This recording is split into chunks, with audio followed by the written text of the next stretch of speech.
Fundamental analysis.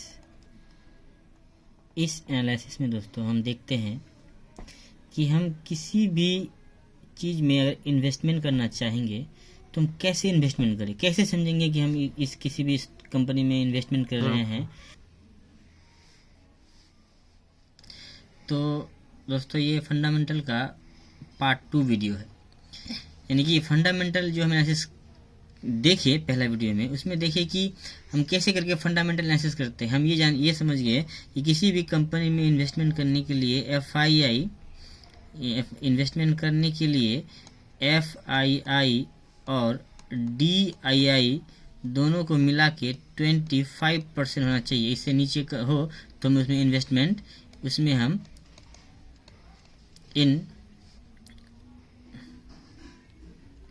Investment नहीं करेंगे। क्यों नहीं करेंगे दोस्तों, ये हम समझते हैं। क्योंकि देखिए FII जो है ये इसको बोलते हैं फॉरेन इन्वेस्टर, हम ये जानते हैं, इसको बोलते हैं foreign investor institutional foreign investor institution बोलते हैं, और इनको बोलते हैं डोमेस्टिक इन्वेस्टर इंस्टीट्यूशनल। तो FII में जो सबसे बड़ा FII होता है, इन्वेस्टर होता है, वो दुनिया में सबसे उसमें दुनिया में जो होता है वो होता है गवर्नमेंट ऑफ सिंगापुर और यूरो पैसिफिक फंड बोलते हैं, euro specific fund, growth fund इसको बोलते हैं, growth fund, euro Pacific growth fund इसको बोलते हैं। देखिए दोस्तों आप ध्यान दीजिएगा मेरा बोलने में, यूरो पैसिफिक ग्रोथ फंड, ये दोनों दुनिया का सबसे बड़ा इन्वेस्टमेंट फंड बोला जाता है। ये में से एक है दोस्तों। इसीलिए ये दोनों, अगर आप FII और DII मिला के 25% है, उसमें भी अगर ये दोनों नहीं रहे तो फिर भी आप उसमें इन्वेस्टमेंट नहीं करें। आइए दोस्तों कैसे समझेंगे जो मैं बोल रहा हूँ कि ये सही है, तो इनको हम प्रैक्टिकल करके देखते हैं। प्रैक्टिकल कैसे करेंगे दोस्तों, सबसे पहले हम गूगल में जाएंगे। गूगल में जाके जो हमारा ये वेबसाइट है screener.in,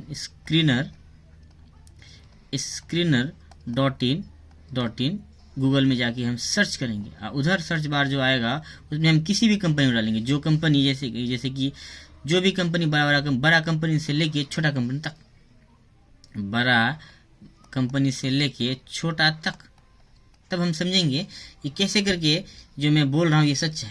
तो सबसे पहले हम गूगल में जाते हैं दोस्तों, आपको मैं प्रैक्टिकल करके दिखाता हूँ। प्रैक्टिकल हम गूगल में जाएंगे दोस्तों, गूगल में आते हैं,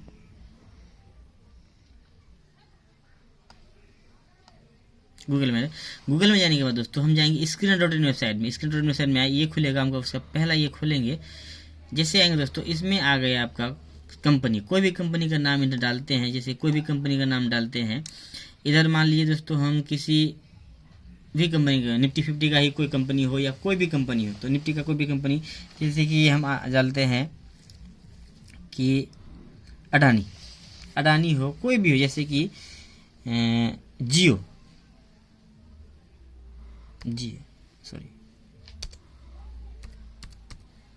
फाइनेंस। ये जो जियो फाइनेंस है दोस्तों, ये हमारे निफ्टी 50 में का ही एक कंपनी है। इसको सर्च करते हैं, देखिए जियो 1 लाख करोड़ का कंपनी है। इसका सीधे इसको इन्वेस्टर पैनल में जाएंगे। इन्वेस्टर पैनल जाके इसको क्लिक करेंगे दोस्तों, इधर देखेंगे FII और DII मिला के 25% से ऊपर है, दोनों मिला के दोस्तों। यहाँ देखिए आप FII और DII मिला के 25% से ऊपर है, ठीक है। तो FII में देखेंगे क्या FII में गवर्नमेंट ऑफ सिंगापुर और यूरो पैसिफिक ग्रोथ फंड है या नहीं, क्लिक करते हैं दोस्तों। देखिए यहाँ पे देखिए दोस्तों, गवर्नमेंट ऑफ सिंगापुर और यूरो पैसिफिक ग्रोथ फंड दोनों हैं दोस्तों। अगर ये दोनों है तो हम इसमें इन्वेस्टमेंट कर सकते हैं, अगर आप लॉन्ग टर्म के लिए देखते हैं। तो ये फंडामेंटल एनालिसिस हम करते हैं इस चीज़ की जानकारी के लिए कि इसमें इन्वेस्टमेंट करेंगे या नहीं। चलिए आपने एक कंपनी देखा और अलग से दूसरा कंपनी को भी देखते हैं। आप किसी भी कंपनी, आप कोई भी कंपनी को जाएंगे, सर्च बार में सर्च करेंगे, निफ्टी 50 का हो या कोई भी कंपनी हो, तो इधर आते हैं जैसे कि भारतीय एयरटेल, जो हम एयरटेल है, भारतीय एयरटेल देखते हैं तो इधर भारतीय एयरटेल जो यहाँ पे है दोस्तों, इस भारतीय एयरटेल कंपनी को सर्च करते हैं, इधर सर्च करते हैं। ये लगभग 12 लाख करोड़ का कंपनी, 13 लाख करोड़ का कंपनी है दोस्तों। इनका इन्वेस्टर पैनल में जाएंगे और इसमें जाके सबसे पहले FII और DII देखेंगे, क्या दोनों मिला के 25% से ऊपर है, तो ये 25% से दोनों ऊपर है दोस्तों, FII DII, तो इसमें हम इन्वेस्टमेंट कर सकते हैं। लेकिन इसमें देखना कि FII में ये है या नहीं, सिंगापुर और ग्रोथ फंड है या नहीं, तो उसमें क्लिक करते हैं तो इसमें भी देखते हैं दोस्तों, सिंगापुर और गवर्नमेंट ऑफ सिंगापुर और ग्रोथ फंड है, यूरोपीय ग्रोथ फंड और गवर्नमेंट सिंगापुर दोनों है दोस्तों, तो इसमें इन्वेस्टमेंट कर सकते हैं। लेकिन अगर इनका प्रॉफिट एंड लॉस PNL जाएंगे दोस्तों, ये जो आपको प्रॉफिट एंड लॉस PNL दिख रहा है, इनमें जाके क्लिक करते हैं तो इसमें देखते हैं कि इनका नेट प्रॉफिट कितना है। नेट प्रॉफिट देखते हैं दोस्तों, ये इसका नेट प्रॉफिट 2014 में 3000 करोड़ का था, ये 5000 का है, 6000, 4200, 2100, 1600। देखिए दोस्तों, जो हमारा भारतीय एयरटेल कंपनी था वो 2020 में 30,664 करोड़ रुपया का नुकसान हुआ था। ये इसका मार्केट 2020 में ये गिरा था। फिर 2021 में ये 12,000 करोड़ का नुकसान हुआ था इसमें। इसके बाद 22 में कमबैक किया 12,000 करोड़, 16,000, 23 में 16,000, 24 में 12,000 और 25 अब तक चल रहा है दोस्त। अभी लास्ट में ये लगभग 50,000 करोड़ का प्रॉफिट अभी इसका वर्तमान में चल रहा है दोस्तों।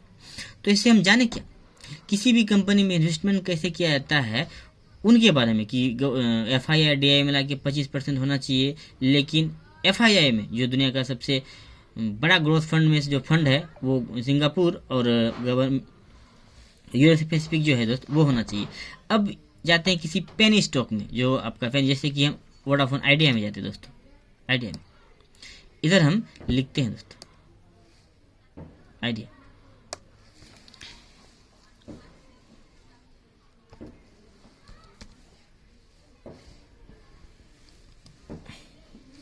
ये है क्या,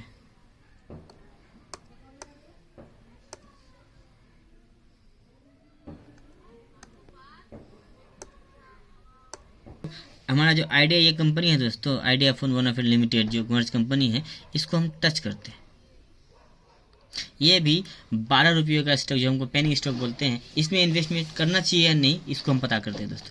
तो ये भी 1 लाख करोड़ कंपनी है और इसको जाके देखते हैं इसका इन्वेस्टर में जैसे कि जाएंगे दोस्त, क्या इसमें FII और DII मिला के 25% है, नहीं है दोस्तों। देखिए इसमें DII जो है इसमें दोस्तों 4% और FII लगभग 6% के आसपास, दोनों मिला तो 25% है नहीं, तो इसमें इन्वेस्टमेंट कर नहीं सकते हैं। और दूसरी बात, अगर इन बात को नहीं मानते कि नहीं हम करेंगे क्योंकि ये 12 रुपये का स्टॉक है, हो सकता है 5 साल 10 साल के बाद आप सोचिए कि 100 रुपया 200 रुपया 500 रुपया 1000 रुपया हो जाए, ये इम्पॉसिबल है दोस्तों।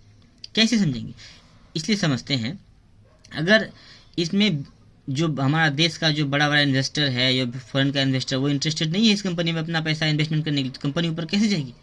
अब अगर चली भी जाती है, जाएंगे नहीं, तो इसका नेट प्रॉफिट में जाते हैं तो प्रॉफिट एंड लॉस पैनल में जाएंगे तो उसका चेक करेंगे कि हर साल कितना नेट प्रॉफिट हमको रिटर्न दे रहा है।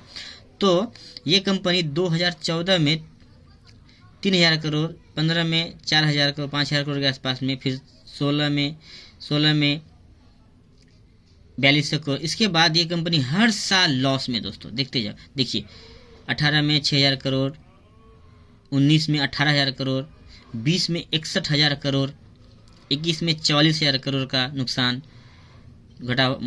इसके बाद 22 में दोस्तों 28,000 करोड़ का, फिर 23 में 29,000, फिर अभी 24 में 30,000 करोड़, फिर अभी 25,000 करोड़ का अभी तक की नुकसान। तो ये कंपनी आपको कैसे प्रॉफिट रिटर्न में दे सकती है। कंपनी जब खुद लॉस में जा रही है तो आप इसमें इन्वेस्टमेंट करके आप कैसे कंपनी ऊपर जाएगी। इसलिए दोस्तों जिस स्टॉक्स में 25% से कम 25%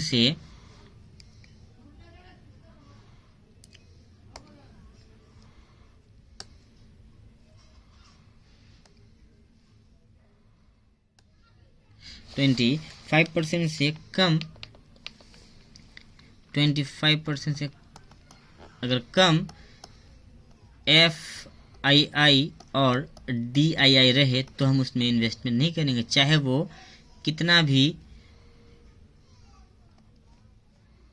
सस्ता या महंगा स्टॉक क्यों नहीं रहे।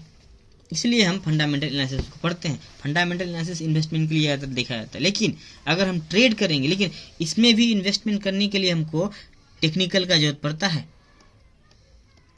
विदाउट टेक्निकल का दोस्त कुछ भी नहीं कर सकते हैं इस मार्केट में। हम टेक्निकल के बिना हम इस मार्केट में कुछ नहीं कर सकते। तो टेक्निकल को समझने के लिए दोस्तों हमको सबसे पहले हम एक छोटा सा आपको हिंट देते हैं क्या क्या समझना पड़ता है मार्केट स्ट्रक्चर। इनके अंदर आप मार्केट स्ट्रक्चर को समझेंगे। मार्केट स्ट्रक्चर समझने के बाद हम पढ़ते हैं ऑर्डर फ्लो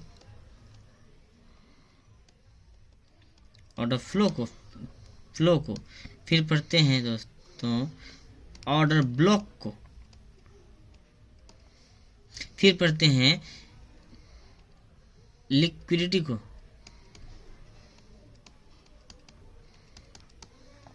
लिक्विडिटी है क्या दोस्तों? लिक्विडिटी वो होता है जिधर रिटेलर का, या आप बोल सकते हैं कि जो ऊपर से सेल मारा हो नीचे से बाय, उनका जो स्टॉप लॉस होता है उन्हीं का हम उसको ग्रैब करने के लिए जाते हैं, हंटिंग करने के लिए, ग्रैब करने के लिए। तो इतना सारा मार्केट स्ट्रक्चर के अंदर आपको लगभग ये मार्केट स्ट्रक्चर ही मार्केट का 90% होता है दोस्तों। अगर आप मार्केट स्ट्रक्चर को समझ गए तो आपका 90% जो प्रॉब्लम है मार्केट को देखने का वो सॉल्व हो जाएगा, आपका नज़रिया चेंज हो जाएगा दोस्तों। तो मार्केट स्ट्रक्चर के बिना आप इन सब को अगर जान भी जाते हैं तो शायद आप मार्केट को समझ नहीं पाएंगे। आप किसी दिन तुक्के से तो ट्रेड लेके प्रॉफिट कर सकते हैं, लेकिन आप डेली नहीं कर पाएंगे। इसीलिए हमें मार्केट में तुक्के से कुछ नहीं होता, आपको लर्न करना ही पड़ेगा। विदाउट लर्न के आप अर्न नहीं कर पाएंगे दोस्तों। इसीलिए आप किसी से भी सीखिए, आप किसी भी जिससे आपको समझ में आए, जिससे आपको समझ में आ गई, आपको पता चलता है कि आप जो मेंटर चुने हैं दोस्तों, वो जो आपको स्ट्रेटजी बता रहा है आपको अच्छा से समझ में आ रहा है और उसको अच्छा से समझ पा रहे हैं। मैं ये नहीं बोलता हूँ कि आप इससे सीखिए उससे सीखिए, ऐसा नहीं। आप जिससे भी सीखिए, अगर उनसे सीखने के बाद अगर मार्केट में आप मूवमेंट ला पा रहे हैं, चाहे अप का हो चाहे डाउन का हो, कि समझ पा रहे हैं कि मार्केट क्यों ऊपर जा रहा है क्यों नीचे आ रहा है, तो आपके लिए वो अच्छा है। अगर आप नहीं समझ पा रहे हैं तो आप एक ऐसा मेंटोर को चुनिए, ऐसा एक अपने लिए जिसको हम टीचर बोल सकते हैं, उनको चुनिए जो आपको अच्छी तरह समझा पाए, एक एक चीज़ आपका क्लियर हो जाए मार्केट से लेके। मार्केट तुक्के से नहीं दोस्त, बिल्कुल हमारे साइंस से चलता है। और साइंस के पीछे जो लॉजिक है दोस्तों, इसके पीछे उस लॉजिक को आपको पढ़ना पड़ेगा, समझना पड़ेगा। अगर आप इस चीज़ को समझ गए तो आप मार्केट का हर मूवमेंट को समझ सकते हैं। आप स्कैल्पिंग कीजिए, इन्वेस्टमेंट कीजिए, ट्रेडिंग कीजिए, लॉन्ग टर्म के लिए, डेली के लिए, आप किसी भी टाइम पे कर सकते हैं।